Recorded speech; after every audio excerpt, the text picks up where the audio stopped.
प्रिय दोस्तों, नमस्कार। भक्ति तो मिट जाने का नाम है।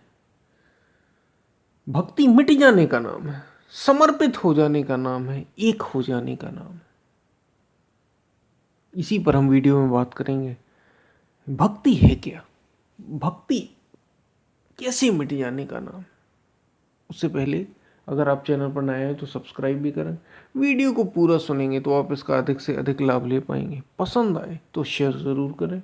वीडियो को शेयर करना ना भूलें। हम चलते हैं अपनी वीडियो की तरफ। भक्ति, देखिए, भक्ति ज्ञान, राज्य या कर्मयोग, राजयोग, भक्ति योग या ज्ञान योग, कुल मिलाकर ये सब योग यानी मिल जाना। और मिलना किससे? उस परमात्मा से।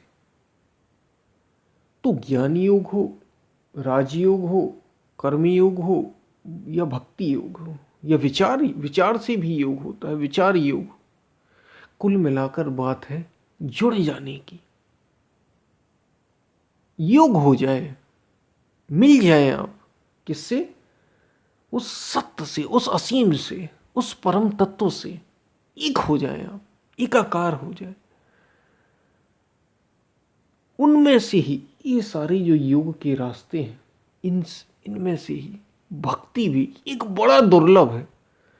योग का पथ है, ये मिट जाने का नाम है, ये पूर्ण समर्पण मांगती है भक्ति। ये होती ही, जब भी भक्ति बात आ जाए तो निश्चित रूप से किसी न किसी के प्रति ही होगी। ये आपके अपने इष्ट के प्रति, आप जिसे चाहते हैं। इसलिए देशभक्ति, राष्ट्र भक्ति, स्वामी भक्ति, पितृ भक्ति, मातृ भक्ति, गुरु भक्ति, आपने सुना होगा। ये सब भक्तियां ही हैं। भक्ति के ही छोटे बड़े प्रकार हैं, अलग अलग रूपों में भक्ति है।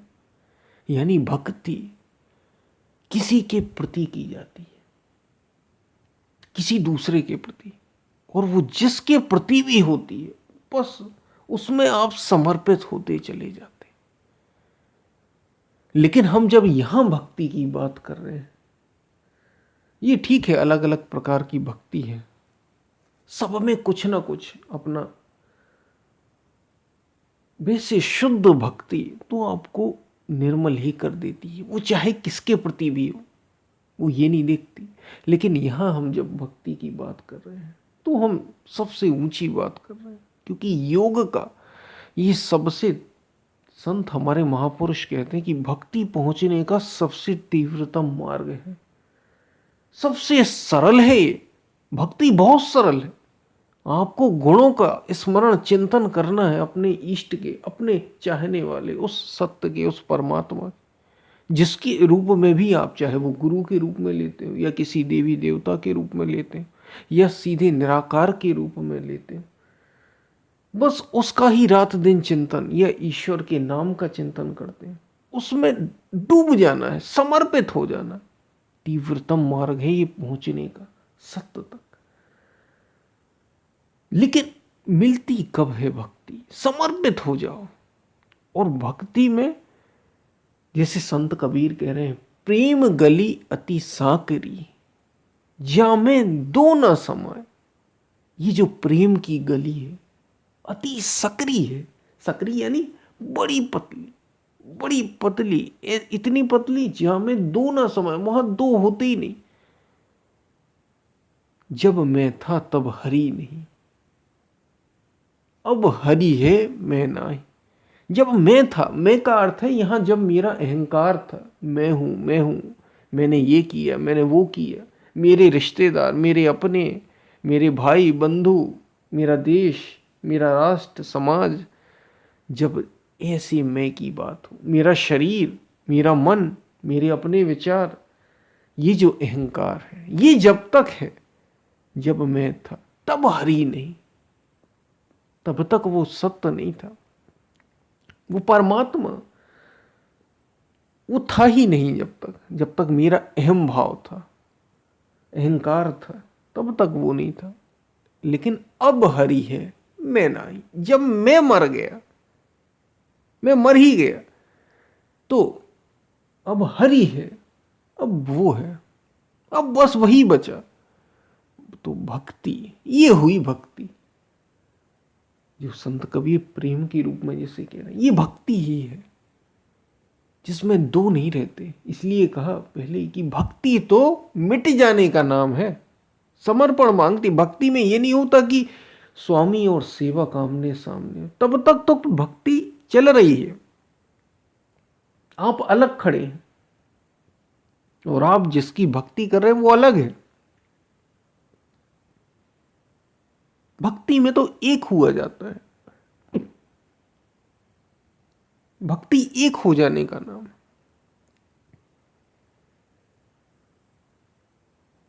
तो जिसकी आप भक्ति कर रहे हैं उससे एक हो जाना। कुल मिलाकर बात यहां, हम जो भक्ति की कर रहे हैं वो भक्ति योग की ही है। भक्ति योग घटित हो जाना उस परमात्मा से। और देखिए, जब भी आप बाहर भक्ति करेंगे, चाहे वो देश की हो, राष्ट्र की हो, किसी व्यक्ति की हो, उससे आप एक नहीं हो पाएंगे। इसलिए कहा गुरु भक्ति सबसे श्रेष्ठ। क्यों? क्योंकि गुरु में आप उसके वास्तविक रूप से शरीर से एक नहीं होते, गुरु से एक हुआ जाता है, उससे आप मन से एक होते हैं। जो वास्तविक, जो सच्चे, वो जो सदगुरु होते हैं, ये उनकी बात है। इसलिए जो योग में भक्ति, भक्ति जो योग की बात की, ये सबसे ऊंची इसलिए है क्योंकि इसमें वास्तव में दो नहीं रहते। आप शरीर से जिसकी भक्ति करेंगे हमेशा जीवन भर आप दो रहेंगे, आप अलग रहेंगे, वो अलग रहेंगे, मन भी अलग अलग हो सकते हैं। गुरु से भी अगर आप बाहर बाहर करेंगे तो आप अलग ही रहेंगे। भक्ति घटित तब होती है जब आप मिट जाए, अहंकार मिट जाए। ये मन को मिटा देने की बात है। इसलिए कहा और मन ही है आप। हम क्या हैं? जो मन है, जैसा मन है वैसे ही तो हम हैं। अगर मन में हमारे काम आ गया तो हम कामी हो गए, मन में क्रोध आ गया तो हम क्रोधी हो गए, मन में लोभ आ गया तो हम लोभी हो गए। क्या ऐसा नहीं है? ऐसे ही तो होता है। या फिर ऐसा है कि आपके मन में क्रोध आ गया और आप क्रोधी हुए ही नहीं? ऐसा है क्या? जैसा मन तैसे हम। इसलिए ये जो मन मिट जाए, मन मरा माया मरी,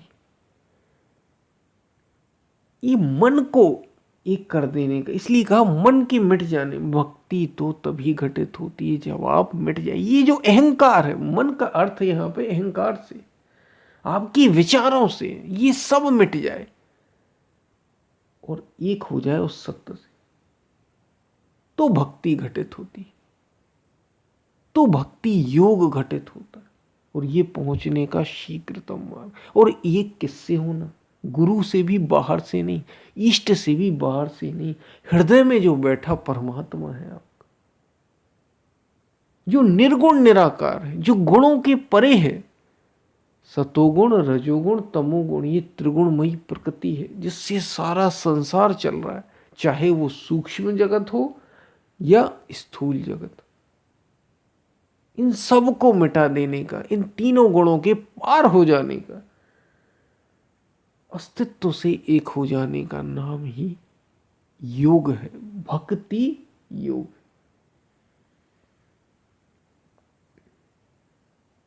और भक्ति का महत्व इसलिए क्योंकि बस समर्पित होना ये सबसे सरल है, सबसे सरल और सबसे तीव्रतम। क्योंकि इसमें आप एकदम समर्पित होते चले जाते हैं, जुड़ते चले जाते हैं। गुरु एक माध्यम बनते हैं। गुरु का महत्व इसलिए क्योंकि गुरु एक माध्यम, वो स्वयं वहां पहुंचे हुए।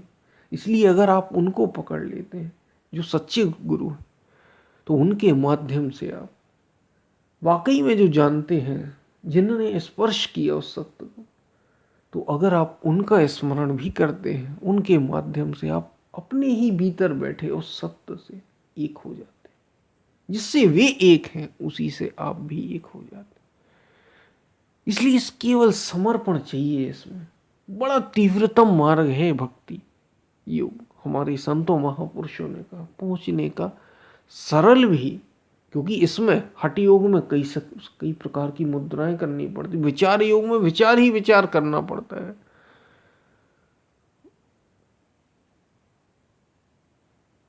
ज्ञान योग में ज्ञान को समझना पड़ता है, जो वैसे ही बहुत कठिन, समझना पड़ता है। लेकिन भक्ति योग में केवल और केवल समर्पण चाहिए, समर्पण, केवल और केवल पुकार चाहिए, उससे एक हो जाना, उस अस्तित्व से। इसलिए इसकी बड़ी महिमा है, भक्ति की बड़ी महिमा है। लेकिन ये मांगती, और ज्ञान में अहंकार आ जाता है, ज्ञान योग में तो वैसे ही अहंकार आ जाता है, और भक्ति में तो पहले ही अहंकार विसर्जित हो जाता है, पहले ही समर्पण कर दिया। इसलिए ये सबसे सरल और सबसे तीव्रतम मार्ग है पहुंचने का। घटित तभी होती है जब दो न मचे। आप जिसकी भक्ति कर रहे हो, दरअसल भक्ति बाहर होते होते, करते करते भीतर की ओर मुड़ जाती है, और उस अस्तित्व की भक्ति आप करने लग जाते, उस निर्गुण निराकार की, और आप भी निर्गुण निराकार हो जाते, उसकी भक्ति करते करते उससे एक हो जाते। यही वास्तव में भक्ति है। क्योंकि विभक्ति यानी अलग है, बटे हुए हैं, दो हैं, दो या दो से अधिक हैं, विभक्ति, वो भक्ति यानी एक हो जाना, मिल जाना। जो अलग था, अलगाव था, वो खत्म हुआ, एक हो गए। ये हुआ भक्ति, ये हुआ योग। तो भक्ति घटित तभी होती है, भक्ति तो अर्थ ही है मिट जाने का, गुरु और शिष्य के एक हो जाने का, स्वामी और सेवक के एक हो जाने का, भक्त और भगवान के एक हो जाने का नाम ही भक्ति है। मिट जाता है इसमें शिष्य, गुरु ही हो जाता है, मिट जाता है इसमें भक्त, भगवान ही हो जाता है।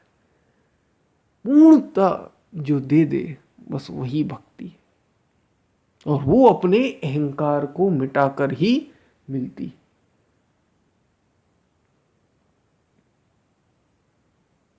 तो ये हमने बात की कुछ भक्ति की, भक्ति योग की, और भक्ति कैसे सरलतम और तीव्रतम मार्ग है, और मिट जाने का मार्ग ही भक्ति है, जिसमें स्वयं को मिटा दिया जाए, बस वही भक्ति है, समर्पित कर दिया जाए। तो ये बात आपको समझ में आई होगी। हम फिर मिलते हैं, तब तक के लिए धन्यवाद।